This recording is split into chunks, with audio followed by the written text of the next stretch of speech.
ليه الأجيال الجديدة أجسامهم أكبر من الأجيال القديمة؟ هل الإنسان فعلا بيكبر مع كل جيل؟ ولا الموضوع له علاقة بحاجة بتحصل للجسم من وإحنا أطفال؟ والأغرب إن السبب مش الجينات لوحدها.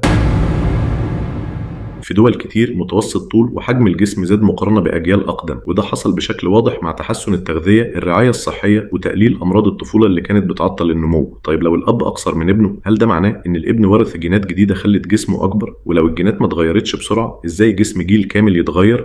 قبل ما أجاوبك، اضغط لايك واشترك في القناة عشان تستمتع بقصصنا في نص الليل. الجينات مش لازم تتغير عشان الجسم يتغير. الجينات بتحدد جزء كبير من قابلية النمو، لكن البيئة بتحدد هل الجسم هيحقق إمكانيته دي ولا لا. تغذية أفضل، بروتين وطاقة كفاية، فيتامينات ومعادن، رعاية صحية أفضل، ونوم وظروف معيشة أحسن، كلها تساعد الأطفال يوصلوا لطول وحجم أكبر. وعشان كده الزيادة مش معناها إن كل جيل لازم يبقى أضخم من اللي قبله. في بعض المجتمعات الزيادة وقفت أو بدأت تتراجع. اكتبوا في التعليقات إيه هي الأسئلة اللي عايزين إجابة ليها في الفيديو اللي جاي.